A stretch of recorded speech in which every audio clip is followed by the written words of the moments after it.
Everyone. I'm honored to be here with you today and Vice President Harris. I'm Vincent Evans from the Vice President's Office of Public Engagement. We are very glad to have this opportunity to talk about such an important priority for the Biden-Harris administration, and that is addressing high-speed internet, and to hear about how internet access is affecting Americans across the country in their daily lives, education, and work. We're here today because the Vice President wanted to speak directly with, but more importantly, hear directly from you, who have personally been experienced the challenges and opportunities around this important issue, and who are dedicated to elevating this important conversation through community education, research, and advocacy. So with that, I'm pleased to introduce to you the Vice President of the United States, Kamala Harris. Thank you, Vincent.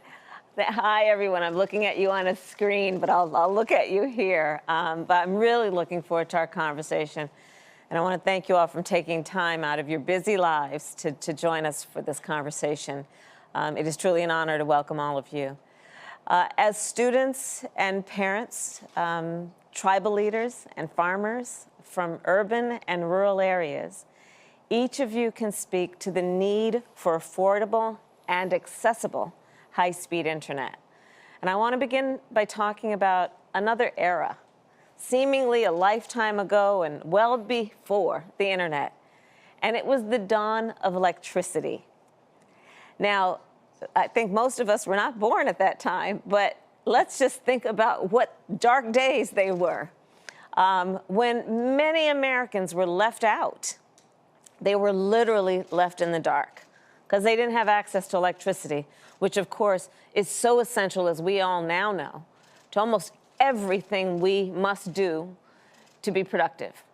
So, understanding that, in 1935, President Franklin Roosevelt created the Rural Electrification Administration. And the following year, he signed the Rural Electrification Act into law.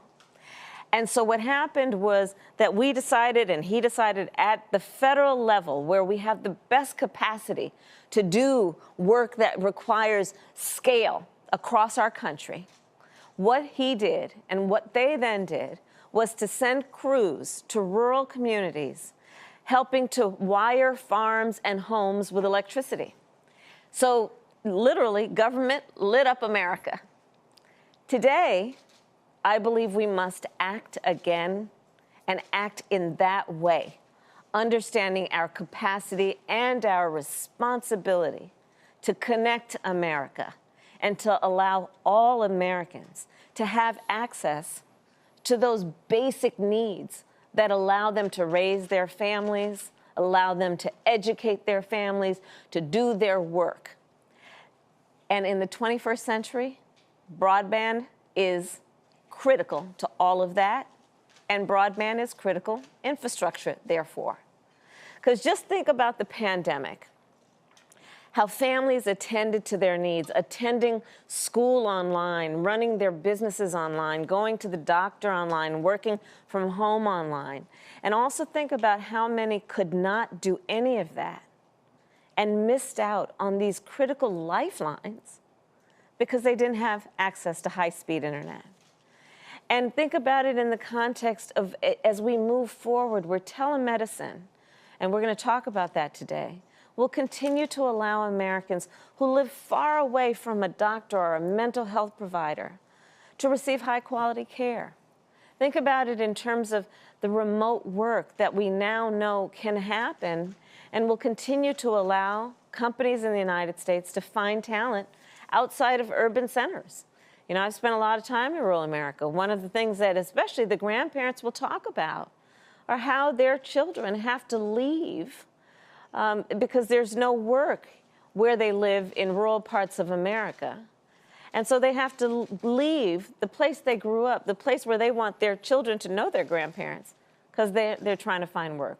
Well, telework is one of the solutions to that. Let's think about small businesses and how they rely, and we have learned in the pandemic, will rely on access to high-speed internet to be able to talk to their customers, to move their products, and to tap into new markets online. So for every American to share in that opportunity, we have got to remove the barriers. And in particular, I think there are three. But we have to remove these barriers so we can take high-speed internet nationwide. So first, let's talk about what we need to do to remove the barriers to access. 42 million Americans live in areas without reliable broadband. 1 in 3 Americans who live in rural areas and tribal lands do not have access to broadband. And we know that these Americans are not alone. As we will hear today, families in cities also lack access to high-speed internet. Second, one of the barriers we need to address is the issue of affordability. Over 65 million Americans live in areas with only one high-speed internet provider. So that means what? No competition. More than 200 million live in areas with only 1 or 2 providers. This lack of competition drives up prices because if the provider doesn't have to compete with somebody else, right, they've got basically a corner on the market. We need to deal with that competition. The third barrier is equity, and the disparities are clear. Fewer Black and brown Americans use home broadband than white Americans. And those Americans who earn less than $30,000 a year are less likely to have high-speed internet at home. So we're talking about racial disparities. We're talking about income disparities. And why does that matter? Well, because it leads to other disparities. Because when people are cut off from high-speed internet, they are also being cut off from opportunity. So the president and I have a plan, and it is called the American Jobs Plan, that would expand affordable and accessible. These two things go hand in hand, affordability and accessibility. And we would expand both for high-speed internet to every American household. Our plan would build broadband infrastructure, like laying fiber optic cables, to reach 100% of our population. We would increase competition to reduce costs. And we would ensure that every American, no matter where they live, no matter how much they have in terms of income, and therefore how much they can afford to pay, would be able to access high-speed internet at home. And as we connect America, we will create both good jobs and economic opportunity. We will help our students succeed. We will help our small businesses succeed. And we will help our nation compete. And I'm just going to end with one quick story. So last month I was in New Hampshire, and I visited the New Hampshire Electric Co-op. So it's a rural electric co-op, and it was started by farmers back in connection with that in the 1930s, the Rural Electrification Act. And it brought electricity to the rural areas in that state. So I went to visit with them because, of course, they're very proud about what they did way back in the day to make sure all of rural America in that region had access to electricity.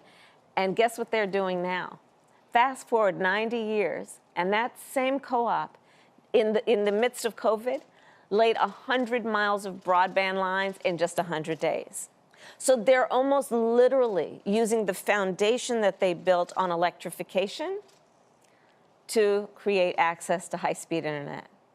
And I believe we can do this kind of work across our country. I know we can get it done.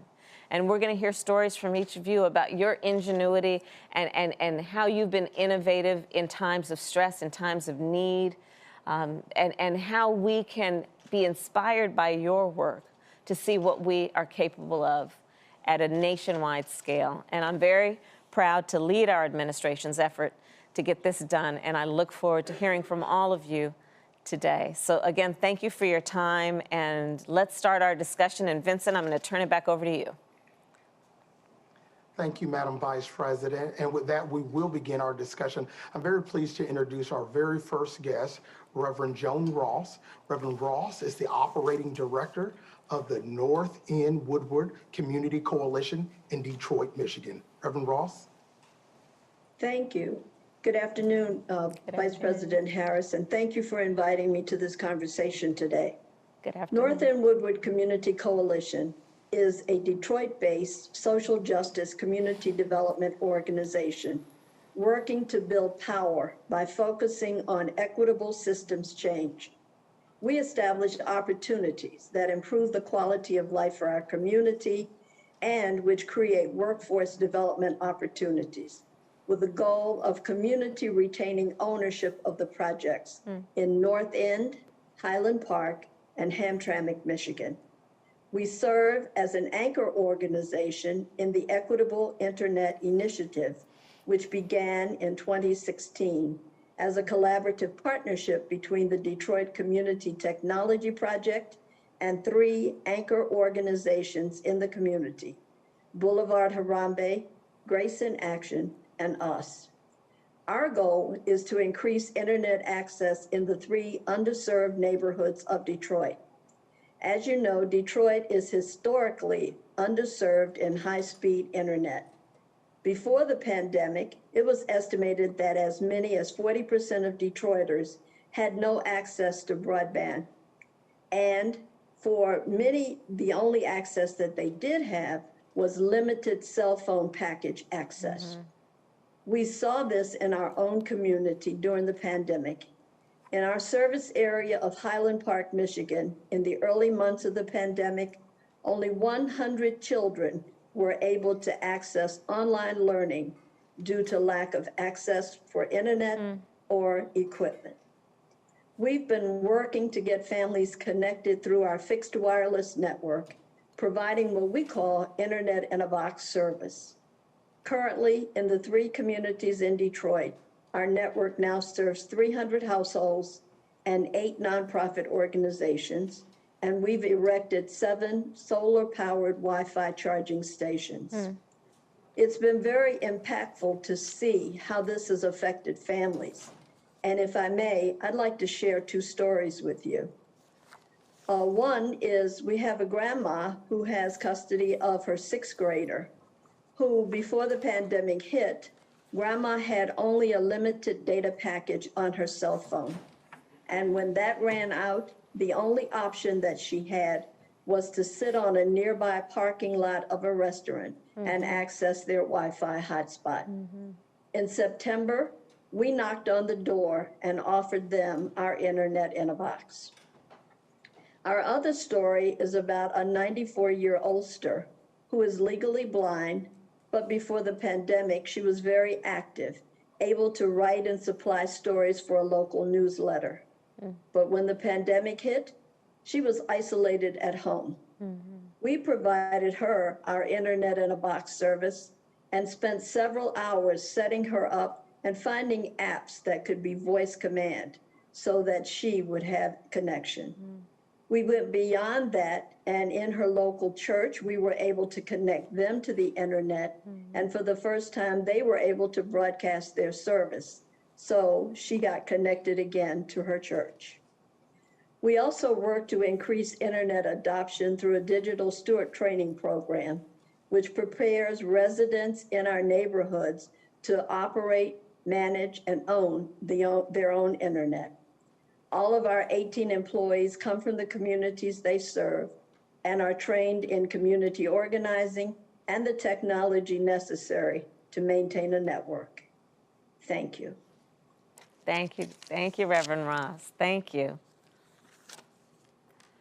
I know the Vice President may have some questions for you, Reverend Moss. Certainly. So the way I think of what you've done, and the term I use to think of it, is basically a community internet model. And it reminds me of the co-op. It reminds me of basically, like you said, it's the community retaining ownership. It's not a for-profit. It's literally from the community, of the community, and for the community.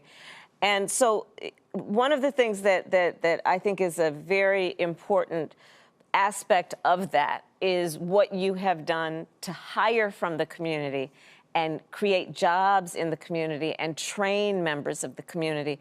So I know you employ 18 people, I believe, from the community, and you have provided to a larger group of the community devices and classes. Can you talk a little bit about that part of the work that you are doing, which is in addition to getting people access and making it affordable, what you're doing in terms of workforce, what you're doing in terms of the devices piece, and then teaching people computer literacy?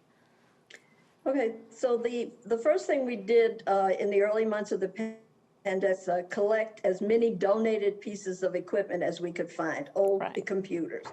And then brought in and taught them how to refurbish the computers so that we could pack our internet in a box. The internet in a box color codes everything, all of the cable, everything you need for internet is contained in the box. A mouse pad, every cable, every connection, and they're all color coded. So we could set a box on your porch and then you could install the inside while our guys installed the outside. So the first thing to get access, we had to have equipment, and we tried to use what's already on the planet versus a lot of new stuff. So that took a couple of months to just collect refurbished equipment that we could refurbish. As far as the Digital Steward program, we do employ 18 people from the community, and we do pay a living wage. We put them through an 8-week training program. We like them living in the community that they serve, because then it becomes very personal to them that their neighbor is without internet, that the grandma that they saw in the grocery store doesn't have an app on her phone. And we get called for more than just computers. Of course, they call us for every app there is. So the idea is this connection of community taking care of each other. When we talk about the stories that I shared, those are stories that have a personal relation to us, that an ISP, a big company, wouldn't care whether she had apps on her computer for a legally blind person. Once they provided the service, they thought they would think their job is over. But the Digital Steward program, because that's our families, that's our community, they build a stronger care and concern into maintaining and keeping our network. And we do have 24-hour maintenance. So for 24 hours, they're up watching our network to make sure it doesn't go down. Wow. Okay, we need to scale up what you're doing. That is so impressive. And you're right, it's what a beautiful model of having community take care of each other in a way that satisfies all of those needs. Thank you, thank you, thank you. Thank you, Madam Vice President. Thank you. Thank you, Reverend Ross. I want to now introduce Amanda Schermerhorn. Amanda is a federal legislative advocacy fellow with Lead Minnesota. She is a recent graduate of Minnesota State Community and Technical College, and she is a mother of 4. Amanda, why don't you tell us your story? Hello, thank you, Madam Vice President, for having us all today. It's really an honor. Thank you. My name is Amanda Schermerhorn. I majored in political science at M State in Detroit Lakes, Minnesota, and I am attending Minnesota State University Moorhead this fall to further my education. I'm a wife and mother of 4. Our oldest 2 are twins, Ella and Travis. They're 14. Silas is 11. Little Richard is 7. He has level 3 autism and is, for the most part, nonverbal. So in 2019, nearly 15 years after my last semester of high school, I felt the time had come for me to pursue my dreams of becoming a civil rights attorney. I've always wanted to follow in the footsteps of RBG. I've always wanted to use my voice to speak up for those who may not have the privilege to speak for themselves. So I enrolled in an online paralegal course at our local community college, and I really enjoyed my first semester back. I switched to political science, shortly after the pandemic began. With all the classes moving to being virtual, that was something that I was able to do. And I figured it was a good choice to better educate myself on the legislative process before going on to law school. With everything being virtual, as I said, I was able to join our campus student government. I served as vice president of our campus. Through my SGA, I was introduced to Lead MN, a student-led organization representing the 180,000 plus two-year college students in Minnesota. Wow. I've had the honor, yeah, there's a lot of us. I have had the honor of being a legislative advocacy intern with Lead MN since November. I helped schedule hundreds and hundreds of meetings with our state lawmakers, and we worked really hard to elevate the voices of our students at our state advocacy day event. The people I work with are impressive, diverse, and inspirational, to say the least. Through Lead MN, I was able to become a student fellow with the National College Attainment Network. We had a really successful double Pell campaign that we did. Being able to share with our stories with people on the Hill was an amazing experience for myself and for our fellow students, of course. However, none of this would have been possible, without technology. Yeah. So Lead MN's office is actually located in St. Paul. So that's over 4 hours south from my home, and that's on a good traffic day. So they have graciously offered to allow me to continue working virtually despite our restrictions being lifted. I have accepted a fellowship to take our state advocacy work to a federal level. So this would have never happened had it not been for technology. Of course, being a student parent with school-age children, it's a delicate balancing act. Before the pandemic, I found myself staying up until midnight to meet deadlines. Over the past year, it was not uncommon for me to wake up before 4 a.m. to ensure I had my classwork done before I would have to wake up my children to help them with theirs. Not only was I their tutor, I was a physical therapist, a speech therapist, and an occupational therapist as well. Many of those services my youngest receives at school, so of course those were cut off at the time. I found myself hiding in my car on my mobile hotspot often, trying to do my work while my kids were on their Zoom classes, or even in the parking lot of my closed college campus. We extended Wi-Fi to the parking lot for those that may not have had internet at home at the time. And the CARES Act grant allowed me to receive a new laptop. My last one was over 4 years old, so it was getting a little slow. So K through 12 students at that time didn't have the options, and I know some classes already shared devices at our schools. You know, our rural location means we don't have access to broadband. We don't have fiber optic cables running to our home. They run under the road near our home, but that's nearly 2 football fields away. It would cost us thousands, and we're renters, so it's just not something that we can do. However, our family persisted. We have 2 children going into high school. Our daughter made the honor roll. Oh, congratulations. Yeah. Another is going to middle school, and our youngest moves on to 2nd grade. I graduated with high honors this year and was inducted into Phi Theta Kappa. Oh, and here I am, great. speaking to the vice president. You know, I mentioned before we got on, this is actually the first half to it's my biggest goal. I said I wanted to meet the vice president and the president. So imagine my shock when I got the call on Thursday. So again, thank you so much for having us. Oh, wow. What an incredible story. And I'm so inspired by you. That's just congratulations on everything that you have worked to achieve and that your family has worked to achieve. Where do I start? There's so much to say about everything that you've mentioned, but I'm going to focus on the high-speed internet piece of it, because to your point, everything that you have shared with us, almost all of it required access and affordable access. And you have a family of 6 people, and all of those people required access. And I think about it in the context of you having to go to your car or go to a parking lot to actually have access. So let's talk a little bit about that and what that meant in terms of what you wanted for your family during that period of time that you just couldn't do because you didn't have the access that you needed. Of course, I wanted to be there for them as much as I could be, and be as much of a support to them in their classwork as I'm sure. I was already online, so it wasn't as difficult as a transition for myself, but helping all my children to adjust to that was difficult. So I think that not being able to be here for some of it with the older kids was really stressful, but then also I did not want to quit because I wanted my kids to see that, you know, when we have struggles, I always say no pressure, no diamond. So we just got to keep going. Good for you. And so during that period of time, did everyone take turns in terms of when they were online, or how did that work? I'm assuming everyone who needed to be online couldn't be online at the same time. Yeah, at first we had a few of the twins were sharing a device, so they would take turns.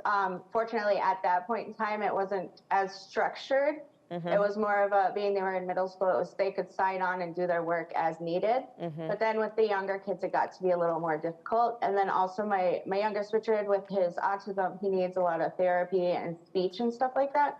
So being able to help him with that while helping the other children with their classwork was difficult. I'm going to tell the president that I talked to you today, and how inspiring your story is. And thank you for that and all that you are doing. And just keep at it. Keep at it. And thank you. Thank you, Amanda. I'm now very pleased to introduce Dr. Aaron Payment. Dr. Payment is the chairman of the Sault Ste. Marie Tribe of Chippewa Indians in Michigan. Mr. Chairman, please. Ani Bonjour, Vice President Harris. I'm so grateful to be invited to advocate Indian country's broadband needs. I appreciate tribal engagement as a matter of equity to redress the impact of federal Indian policy on outcomes as demonstrated in the U.S. Commission on Civil Rights Broken Promises report, but also as a reminder of the treaty and trust obligation for health, education, and social welfare, which tribes prepaid with over 500 million acres of land. As a result, tribes have checkerboard reservations across rural internet deserts. In my tribe's service area, nearly 40% have no access to broadband, with some counties with less than 2%. Reliability is a continuing issue, especially during peak times, which leaves tribes behind in terms of health, education, social welfare, and economic development. According to the 2019 FCC report, those on tribal lands are nearly 4.5 times as likely to lack broadband internet access. Next, let me address the need for telemedicine and telebehavioral health as they depend on reliable broadband access.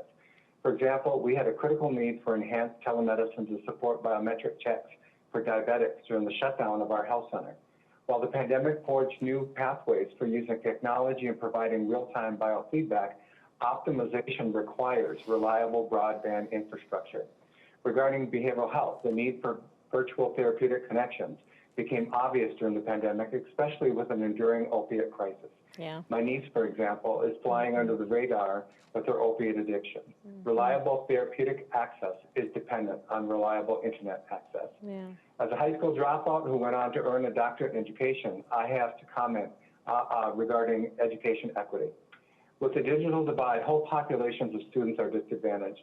Our first Americans continue to have the worst educational outcomes. The pandemic has left all schools with the challenge of still having to meet assessment benchmarks.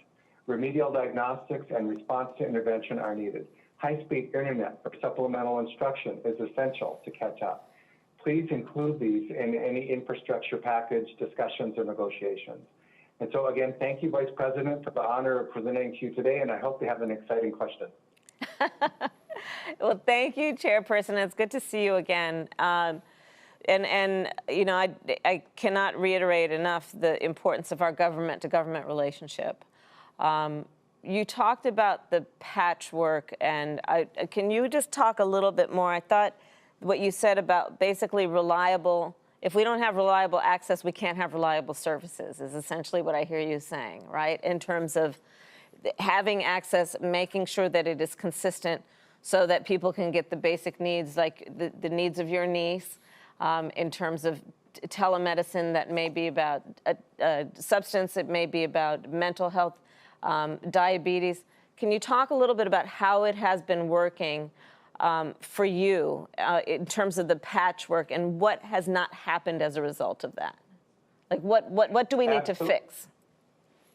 Absolutely. So my tribe has an MOU with the VA to be able to also reach out to our veterans. Native people serve at the highest rate in our armed services of any racial ethnic population. And so we were already moving in the direction of bringing healthcare to people rather than waiting to have them come to us. So we were already making those strides for telemedicine, and the new area was telebehavioral health, especially with the opiate crisis. And unfortunately, with the pandemic, we weren't able to see people on a face-to-face basis. And there was a lag in getting this new level of service, this new approach to bringing services to people. And then when a rural community, very rural community, all of the Upper Peninsula of Michigan and this much of the Lower Peninsula is one congressional district. So we're very rural, and access to internet is very limited. And so for us to continue to move in that direction, to bring services to people, to meet them where their needs are, rather than having them have to come to us, we have to really build that infrastructure for broadband, and also not be so dependent. I loved what you said about the competitiveness, so that we don't have a monopoly, and that we actually facilitate that competitiveness that will drive prices down. So that's right. Also, you know, we have in the there's work that we need to do also around, as we were saying actually with Reverend Ross earlier, about not only access and affordability, but the digital literacy piece of it, teaching people how to use the internet in a way that is helpful to them. When she was talking about having the elders, getting them access to apps that help them live with a higher quality of life. Do you have thoughts about that as it relates to Indian country? I do, because I will tell you, and I'm not even going to just say the elders, but before the pandemic, I'd never done a Zoom call. And remembering to get off of mute is a thing. Yeah. And so, yes, I think that, you know, the pandemic has enhanced our reliance on technology. And so now we have to be able to depend on that technology. And I think that I don't want to go backwards. You know, we can reach people like never before. So when we are able to come face to face and back to our powwows and our get-togethers and our travel summit that we're looking forward to with you guys in December, I don't want to go backwards. And it does necessitate us to do that remediation, to be able to say it's not that scary, it's really easy to use, and we can connect like never before. And we're excited about that. And also, I just want to say we are so proud of you. I haven't seen you since the election, and Indian country is 100% behind you. Thank you. Thank you. Thank you. Thank you for all your work. Thank you. Let's turn now to Dr. William Gonzalez. He's a primary care physician and an assistant professor at the University of Central Florida College of Medicine in the great state of Florida. Dr. Gonzalez? Sorry, I need to unmute, of course. Madam Vice President, it's such an honor to be able to share my experience with you. Thank you very much. Thank you.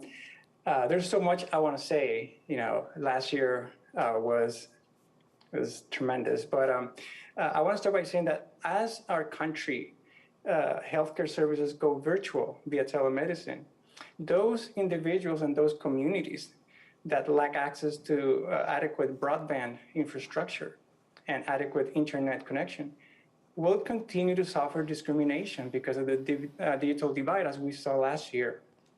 I'm a husband, I'm a father of 3 children, and I know how important it is to be able to take care of the family, of my family, especially when it comes to healthcare issues.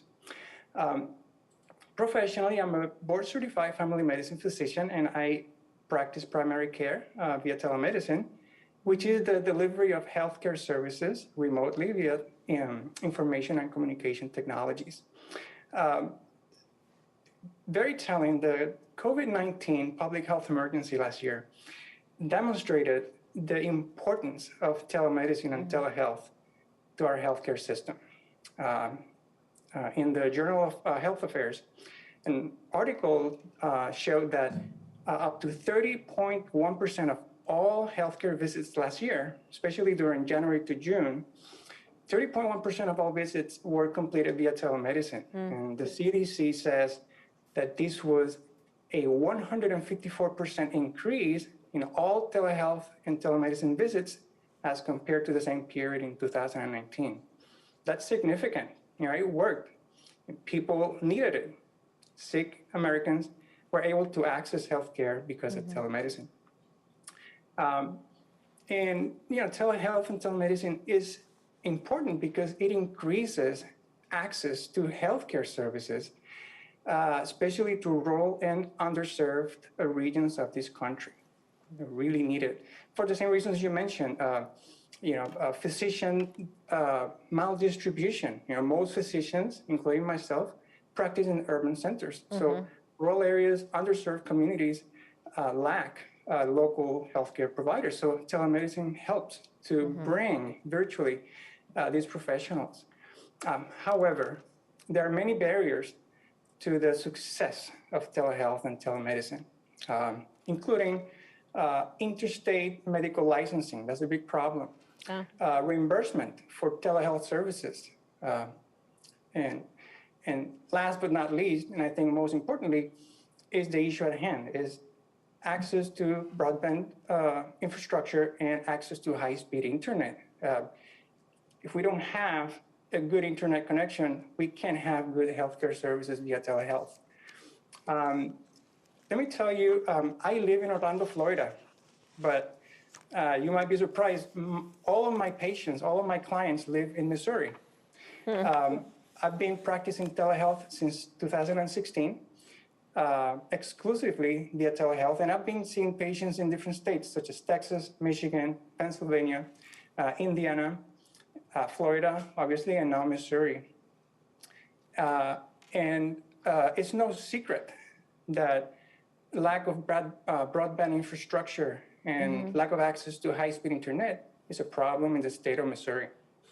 Some telling statistics that in the state of Missouri, 20% of all Missourians lack access to high-speed internet. And when you look at rural Missouri, that number goes to 2/3.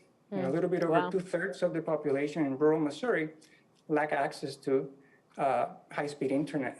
And this tremendously limits my ability to expand my expertise to these areas. I work in the Boot Hill region of Missouri, which, there's a lot of need for healthcare services. So let me tell you some stories that I ran into last year, just to give you an example of the challenges. A mother, actually a family with a 2-year-old child, were cooking, and the child dropped a heavy can of food onto his right foot. And so the mom wanted to connect to talk to me about it. I could hear them very well, but because their internet connection was poor, I couldn't see. So, the mom wanted me to tell her, whether the foot was okay. The right big toe was all swollen and red, she said, but I couldn't see it. So unfortunately, I had to send her to the hospital, which is exactly what she wanted to avoid. But I didn't know what to do because I couldn't provide the quality care that she deserved. Another example was a young adolescent woman that was with her father sitting in their car next to a restaurant because they didn't have access to internet at home. She wanted to talk to me about acne care and how to treat her acne. That is so unfair. That is so unfair that she has to talk to me about her health care sitting in a car next to a restaurant.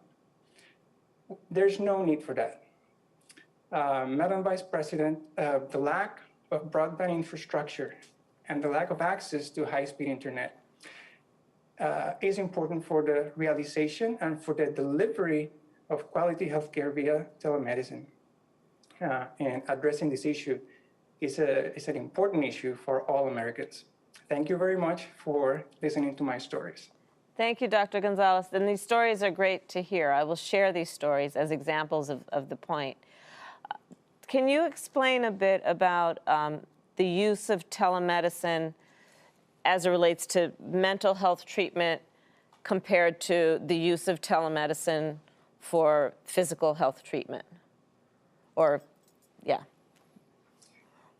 Absolutely. You should know that mental health care and telebehavioral, telepsychiatry, it was one of the first applications of telemedicine because it's so successful. As long as you have a good connection, that's all you need, So it's really, really important that mental health and behavioral health patients have access to telemedicine. For example, here in Florida, I work for a provider called Empower Florida. They are the largest mental health providers in the state of Florida using telemedicine, and they've been doing this since 2012.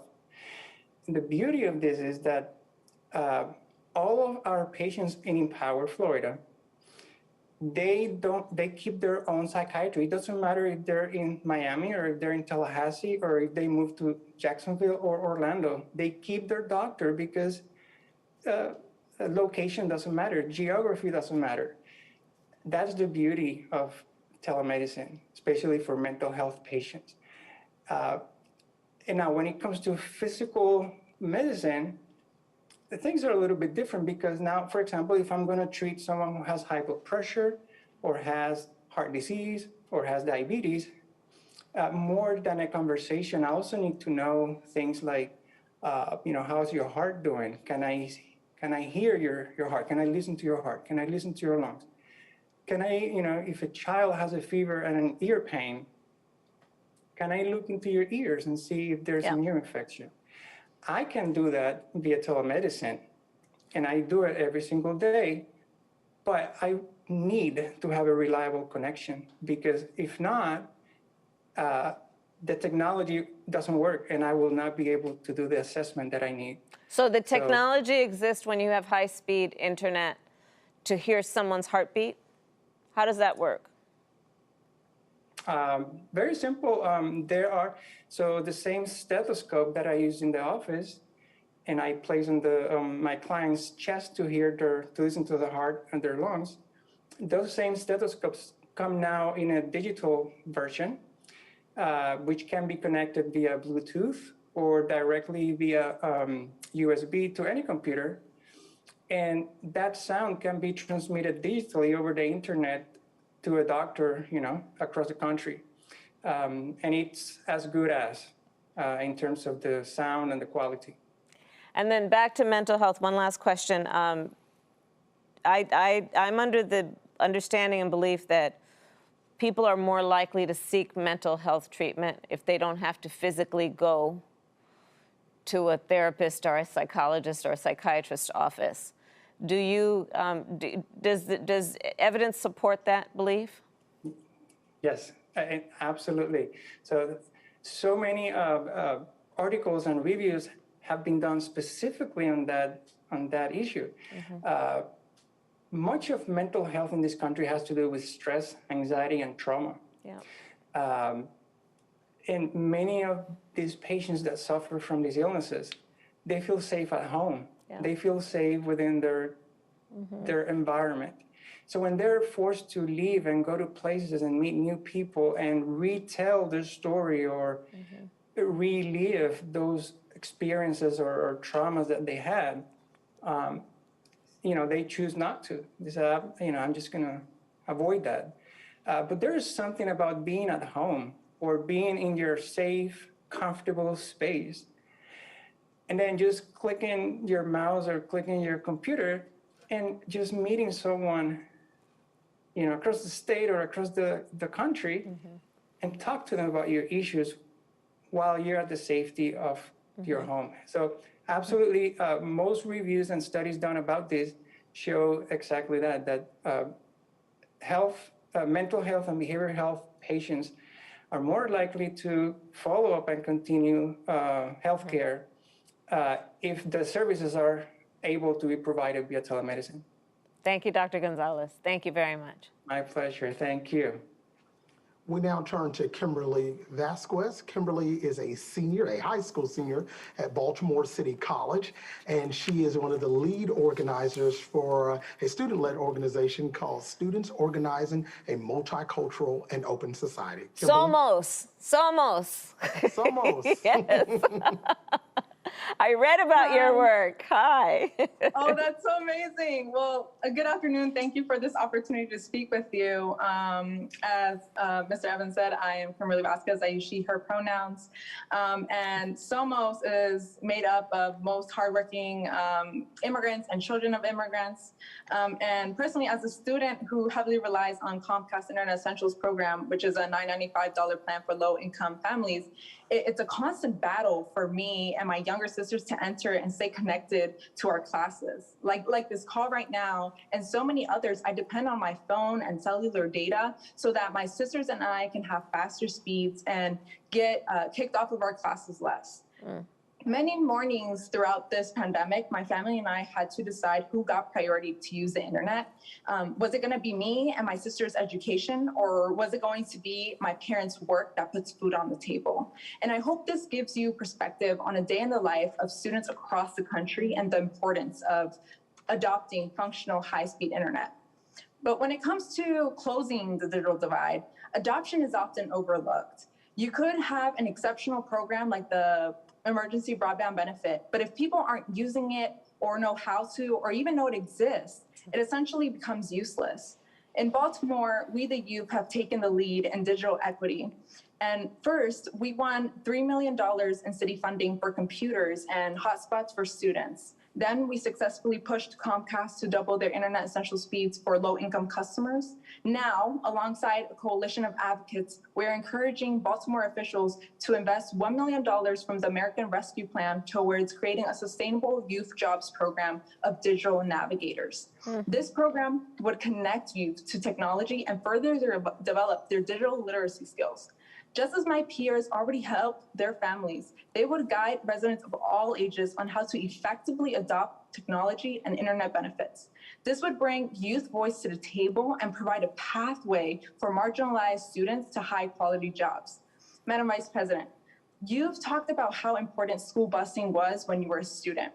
Like those buses, we need high-speed internet to exercise our own constitutional right to a quality education. This is a critical civil rights issue of the 21st century. Somos believes we need these youth jobs, not just in Baltimore, but nationwide. Similar to programs like AmeriCorps and the Peace Corps, we need a DigiCorps, a national youth jobs program that solves issues of digital illiteracy and access across all our communities. This adoption strategy would dramatically increase how many community members will actually take advantage of the emergency broadband benefit and other services. This program would help with COVID response, the economy, and racial justice, 3 out of the 4 core values your administration holds. Also, the emergency broadband benefit needs to be extended beyond the pandemic. Just like Medicaid for healthcare and SNAP benefits food access, we deserve reliable access to quality functional internet. And finally, we can't solve the digital divide by giving more money to the corporations who helped create it. As your administration works on the American Jobs Plan, please keep the sections that protect the ability of cities and states to build public internet. Thank you. Brava. Well done. So let's talk a little bit about, you covered a lot, and I was frantically taking notes as you spoke. Students, what makes, I don't want to always, I think your point about adoption is a very critical one. And so I don't want to assume that a certain age cohort just automatically gets it in terms of how to get online, how to maximize resources online. Tell me how you're thinking about that piece of it. Yeah, so I think training these individuals would be critical. So we're not just helping youth, but as well, they would be helping other people. And I think that's the beauty of it. I think we need to look at our young people as resources in solving this issue. And as well, if I might add, I think they should be, if a program like this, they should be paid $15 an hour minimum. Mm-hmm. A lot of the youth that I'm friends with, they provide and support the financial needs of their families, paying bills, groceries, medical attention, and other needs. And as well as college costs continue to rise, we need to save for college. Mm-hmm. And also ensuring that our undocumented students can access job opportunities, since they're fairly often behind. But I think it's a brilliant idea, and I think in doing this, we are going to connect more families to the services that they need, since everything's going virtual. And just if you had to guess, what percentage of students that you know or that you are going to school with have a computer or a desktop as opposed to a cell phone? My school, Baltimore City College High School, we are like 80% Black. And so in my classes, I see a lot of the times that a lot of the students, usually Black and brown students, have their cameras off. And for me, that's the same thing, because if I don't have it off, then the audio cuts out and I just have a lot of complications. So I would say, well, in Baltimore, 40.7% of households have no broadband internet access. And so when we were looking at by race, really 1 out of every 2 Black and Latinx kids could not access their online education. And you know, my story isn't unique. That's the big point. I just had a platform to put it on there. So yeah. But how about laptops and desktops? Do you have a sense of what percentage of the high school students in Baltimore have laptops or desktops? I believe 80.7% of white households have these devices, while 60% of African Americans ones do, and the figure for Hispanic households is 47.5%. Yeah. Thank you. Thank you. Keep doing what you're doing. Thank you, Kimberly. I'm pleased to introduce Megan Kaiser. Megan is a soybean farmer and soil scientist in Bowling Green, Missouri, where she's the Chief Operating Officer of Perry Agricultural Laboratory Incorporated. Megan. Good afternoon, Madam Vice President. I just want to thank you so much for holding this, and just listening to all of the panelists, I feel so in such a good company, and I actually have hope about this for the first time, well, really ever. I really thought that this was kind of a rural struggle and that not many people knew or cared about it. And as I listened to Kimberly, I mean, when we were in the pandemic, about a fourth of our high school had no access to internet. And so, you know, the teachers had to put together packets to go pick up. And so they're doing it very remotely, as in nobody to talk to while they're trying to get their education. And as a mom, I share that concern. I live in Missouri, and Dr. Gonzalez is exactly correct. I mean, telehealth care would be a huge asset when we're an hour from a major hospital to, you know, kind of know, should we go or should we stay? That kind of indicator is hugely helpful. And really, as a farmer and a business owner, I worry about these community issues because we can't attract the best and brightest to come work in agriculture if we can't connect to the rest of the world. Our business, Perry Agricultural Laboratory, we do soil and agricultural nutrient testing for farmers all over the world and in every state in the US. And we use our science to help farmers make science-based, data-driven decisions to be more economically and environmentally sustainable. And until 2019, we only had access to satellite internet. So we installed 2 to try to support our office operations, but we still couldn't support the speeds that we needed. And oftentimes we would have clients call and say, we never received our reports after we worked so hard to give them timely information. Our email wouldn't go out because we just didn't have enough upload speed. And when you have to explain that to an international client, it really makes you feel that your business is less than world-class. We spent years calling every fiber provider in our area, asking, what do we have to do? What can we do to connect our business? And the answer was that it would cost upwards of $40,000 just to connect, not including our monthly fees. And right there is a barrier of access that if we were a new business, we couldn't possibly justify locating in a rural area. We finally got the connection in 2019, and really this made such a difference of taking our upload speed from 0.5 to 3. Now, I'm not asking for the world here, but 3 megabytes per second upload speed was the difference of what would take me 1 day now used to take me 3 days just waiting. I would click, wait. And so it's the rural development aspect. But on top of that, the upload speed is so important for us as farmers. we still don't have this connectivity at our home or farm. We often rely on cellular hotspots, but in rural areas, even cellular data is very difficult to come by. We've come so far with precision agriculture. We can test our nutrient content, learn our air and water holding capacity. We know how much fertilizer we applied and exactly how much crop we gained from those applications down to the acre. But we can't utilize any of that data and overlay it and make better data-driven decisions if we can't upload the information to a central source. And, you know, I strongly believe the future for agriculture to play a large role in green alternatives for everything from plastics to fuel and lessen our own carbon footprint while producing these goods is very real. But the only way for us to get there is to have the ability to make better data-driven decisions, and that completely relies on our ability to connect to the internet. It's such a big point that you're making, and the solution is so obviously simple. If we get our act together.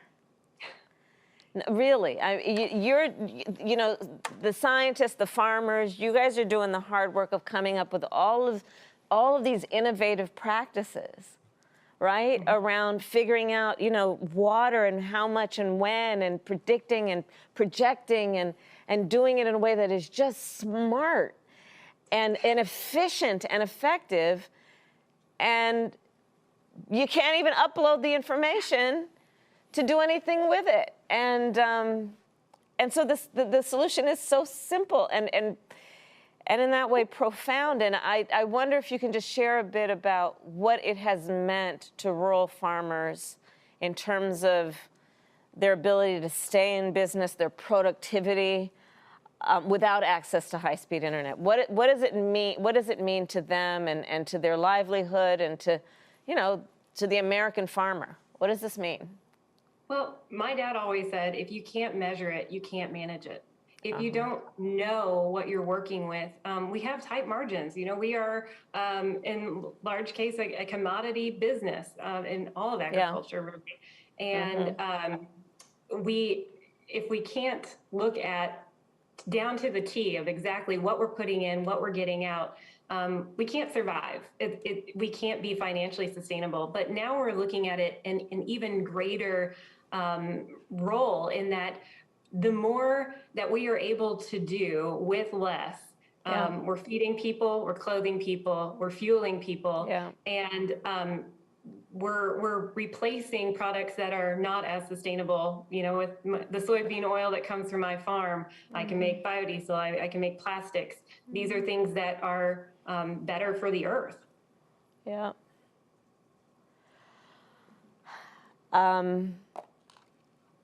Let's talk just briefly about what it has meant also, going back to an earlier conversation about, and I'm thinking of Amanda, I'm thinking of everyone, what it has meant in terms of rural America and children and education. What are you seeing there? Oh my gosh, well, I have a 6-year-old and a 9-month-old. And I mean, the first thing I think of is my baby monitor needs Wi-Fi access. You know how scary it is for your baby monitor to go out, you know, as a young mother. So that's like the first, you know, thing.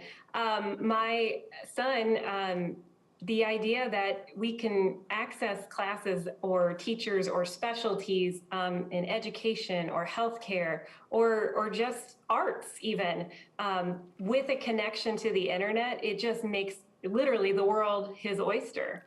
And for him to be able to then learn from all different perspectives, all different walks of life on the internet and bring that to our farm will do nothing but benefit our community, our state, and our nation. Thank you, Megan. Thank you, thank you, thank you. This is such an important perspective. Thank you. Thank you for listening and for spearheading this, because we just haven't felt heard out here on this issue. So thank you so much. Thank you. I want to thank all of our participants for your very impactful stories and for your advocacy and vocation around this important issue of high-speed internet access. And as we close, I want to yield to the Vice President for final thoughts. Thank you, Vincent. Well, listen, each of you, thank you for sharing your stories. Yours is the American story.